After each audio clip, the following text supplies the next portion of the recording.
আসসালামু আলাইকুম, সবাই কেমন আছে? অবশ্যই ভালো আছে। আজকে আমি যে গল্পটা আপনাদেরকে শোনাবো সেটা হলো সৌদি আরবে যাওয়ার পরে আমার জীবনে কি ঘটনা ঘটলো সেটা আপনাদেরকে আমি শোনাতে চাই। আমি চাই আমি যে ভুলটা করছি এই একই ভুলটা আপনারা যেন না করেন। তো ভিডিওটা না টেনে পুরোটা দেখতে থাকুন।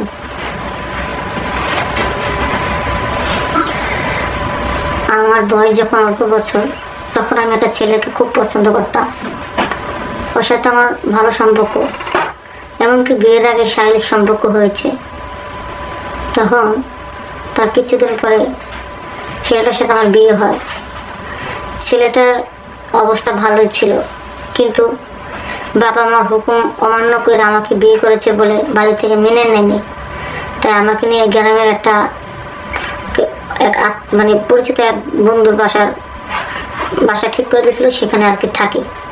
বাসাটা একটু ভাড়া নেওয়া হয়েছিল, নিজেদের কোনো বাসা নেই। কিন্তু গ্রামে যেই বদলা দেয় তার দাম কম, গ্রামে কাজ কাম কম, এর জন্য আমাদের সংসারটা চলতে খুব কষ্ট হয়ে যেত। তো পাশের গ্রামের রহিম ভাই একটা লোক ছিল, সে প্রায় বলতো তুমি এত সুন্দর একটা মেয়ে একটা বেকার ছেলের সাথে সংসার করতেছো, আর বাবা মা তোমাকে মানে নেয় নাই, ওর তো কিছুই নেই, নিজের সংসারটা নিজের জীবনটা নষ্ট করে লাভ আছে, তুমি একটা কাজ করো, তোমার সৌদি আরবে পাঠিয়ে দিই, ওখানে ভালো ইনকাম আছে। আজকে তোমরা দুজন আছো, কয়েকদিন পর তোমরা দুজন থেকে তিনজন হয়ে যাবে গা, তখন তো তোমাদের সংসারে টাকা পয়সার প্রয়োজন, তখন কই পাইবা? আর সৌদি আরবে যাই যদি তুমি 1 বছর থাকতে পারো, টাকার পাহাড় বানায় ফেলবা। এরকম মানে বিভিন্ন ধরনের আমাকে বোঝালো। তখন আমি আমার স্বামীর সাথে শেয়ার করলাম যে দেখো, আমরা এইভাবে কষ্ট করে থাকতে চাইতেছি না, তুমি কোন দিন আমার 3 বেলা খাবার দাও, কোন দিন 2 বেলা দাও, তো এইভাবে খাইয়া কষ্ট হইতেছে। তাই আমরা সুখের সংসার করতে চাই, অনেক টাকা পয়সা ইনকাম হইব। পাশের গ্রামে যে রহিম ভাই মেয়েদেরকে বিদেশে পাঠায় সৌদি আরবে, অনেক টাকা পয়সা পাবো। সে বলছে কোনো টাকা লাগবে না, ভাড়া লাগবে না, সম্পূর্ণ হারিয়ে দেখবে, তুমি আমাকে একটু নেওয়ার ব্যবস্থা করো না। পরে আমার স্বামী বলতেছে যে না খেয়ে মরে গেলো, তোকে সৌদি আরবে পাঠাবো না, ওখানে একটা বিপদে পড়লে আমি কিচ্ছু করতে পারবো না, তোমার কাজ করার দরকার নেই, আমি দরকার নিজে না খাইয়া তোমাকে খাওয়াবো। তখন আমি বললাম দেখো, আবার এই সমস্ত কথা বললে হয় না, একটু আমি রহিম ভাইয়ের কথা শুনে বিদেশে যাবো, তুমি একবার রাজি হও। পরে আমার স্বামীকে বোঝানোর পরে আমার স্বামী কিছুতে রাজি হচ্ছে না।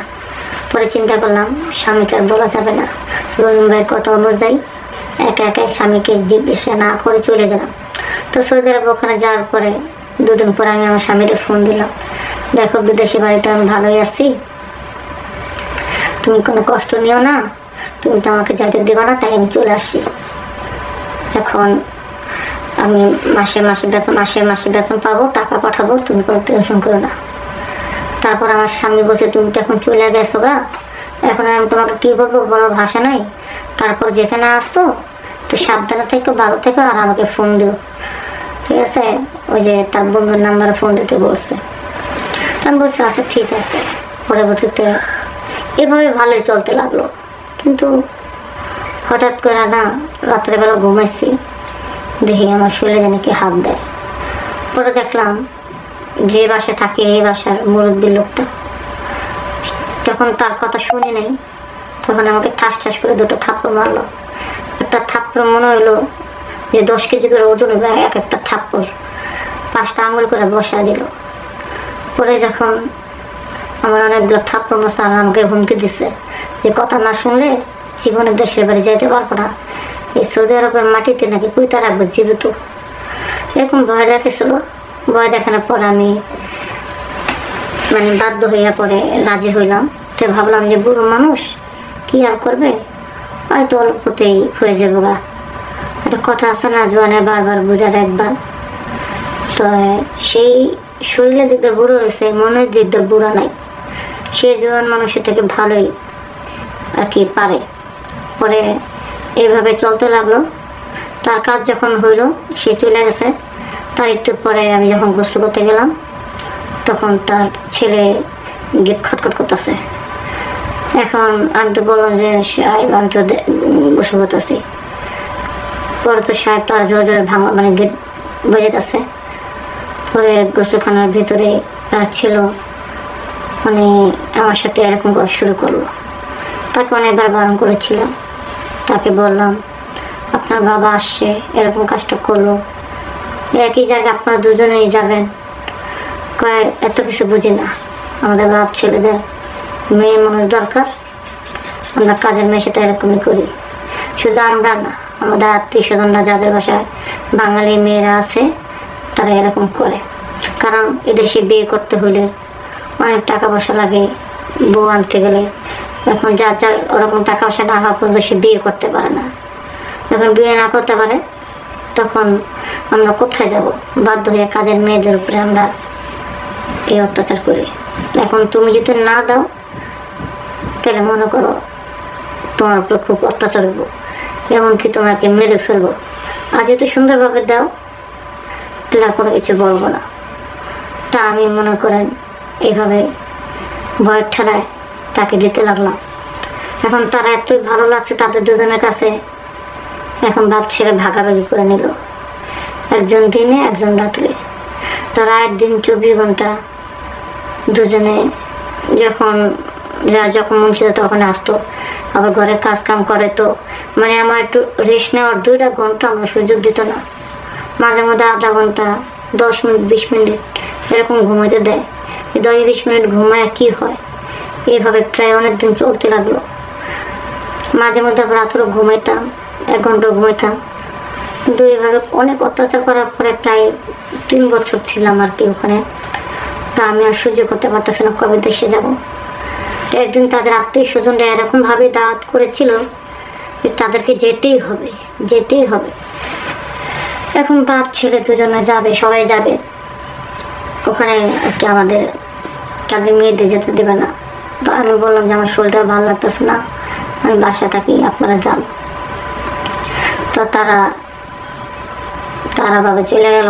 আমি বাড়ির থেকে কিছু টাকা পয়সা, মোবাইল টোবাইল অনেক কিছু গয়নাগাটি চুরি করে 3 বছর পরে দেশে আসি। দেশে আইসা পরে আমার স্বামীর কাছে যখন আমি যাই, আমার স্বামী তো দেখা চোখের পানি ফালা দেয়, বলতেছে তুমি এত বছর পর দেশে আইসো, তুমি কোনো ফোন দিয়ে যোগাযোগ করলা না? আমি তো ভাবছিলাম তোমাকে মনে হয় মেরে ফেলছো ওরা। তখন আমি বললাম আমাকে তো ফোন দেয়নি, তারা যোগাযোগ করতে দেয়নি, আমার সাথে জুট করছে, বেমানি করছে, ঠিক আছে, আমার উপরে অনেক অত্যাচার করছে। তখন আমার স্বামী একটা কথা বললো, তোমার উপর অনেক অত্যাচার করছে, অত্যাচার করবে এটা আমি জানতাম, এই জন্য তোমাকে অনেক নিষেধ করেছি। তারপরও আল্লাহ পাকের রহমতে, অশেষ রহমতে তুমি যে তোমার জীবনে ফিরে আইছো, এটাই আল্লাহর কাছে লাখ লাখ শুকরিয়া। তুমি আর ভুল পথে যাইবা না। যখন আমি বুঝতে পারলাম যে আমার স্বামী সব কিছু জানার পরও আমাকে সে আগের মতো ভালোবাসে, একটা কথা আছে না, যে যাকে ভালোবাসে তার শত দিক খারাপ থাকলেও তার মন থেকে ভালোবাসাটা মোছাতে পারে না, সেটি আমার স্বামী বাস্তব প্রমাণ। তারপর আমার স্বামী তো জানতো না যে আমি টাকা পয়সা আনছি। তখন আমি বললাম ভুল তো হয়েছে, আর যাব না, কিন্তু আসার সময় আমি অনেক টাকা পয়সা নিয়ে আসছি, এই টাকা দিয়া আমাদের লাইফটা সংসারটা সুন্দরভাবে সাজাবো। তখন সে বলল যে অবৈধ পথের টাকা দেয়া ভালো পথে কিছু করা যায় না, তুমি যেহেতু টাকাটা আনছো টাকার তো কোনো দোষ নাই, আমরা সৎ পথে ইনকাম দিয়ে আমাদের জীবন শুরু করব, যেটা আনছো এটা তুমি গরিবদের দান করে দাও, তারা দোয়া দেব, ওই দোয়াটাই তোমার কাজে লাগবে। পরে অনেক টাকা আনছিলাম, কিছু টাকা রেখা গরিবকে দিয়ে দিছি। আর কখনো সৌদি আরবে আমি যাব না। আর আমার এই কাহিনিটা বলার একটাই উদ্দেশ্য যে আমি যেহেতু সৌদি আরবে যাই, যে ভুলটা করছি, আপনারা ওই দেশে যাই এরকম ভুলটা করেন না। যারা যাবেন যাচাই বাছাই কইরা সতর্ক হয়ে তারপরে যাবেন, ঠিক আছে? হুট করে একজনের লোক দিলেই যাবেন না। দেখেন অনেক মেয়েরা আছে স্বামীকে কষ্ট দেয়, স্বামীকে ভালোবাসেন না, কষ্ট দেন, স্বামীকে রেখে পরকীয়া করেন। আজকে আমার স্বামী আমার এত কিছু জানার পরও সে আমাকে মাইনা নিছে। আমি বুঝতে পারলাম যে সত্যিকারই ভালোবাসা সেটা টাকা দিয়ে কেনা যায় না। আমার স্বামী আমার টাকা পয়সা দিকে একটু লোভ করেনি, শুধু আমার দিক থেকে লোভ করছে। আমি আসি, সে অনেক খুশি হয়েছে। তো টাকা পয়সা কখনো সুখ দিতে পারে না। দুজনের মনের সাথে মন মিল থাকলে, এক হইলে অনেক সুখ হয়। টাকা কখনো সুখ হয় না। টাকা শুধু শারীরিক চাহিদা, যেমন আর্থিক দিক দিয়া শাড়ির গয়না, গাড়ি বাড়ি সব দিতে পারে, কিন্তু মনের সুখটা একমাত্র একটা সত্যিকারী মনে দিতে পারে, সেটা টাকা দিতে পারে না। তো আমি যেহেতু আমার স্বামীকে কষ্ট দিয়া বিদেশে বাড়িতে গিয়েছি, এরকম আপনারা আপনাদের আপনজনকে কষ্ট দিয়া কোথাও রওনা দিবেন না বা কোথাও যাবেন না। গেলে সে ফল ভালো হয় না, অশুভ হয়। তো সবাই ভালো থাকবেন, সুস্থ থাকবেন।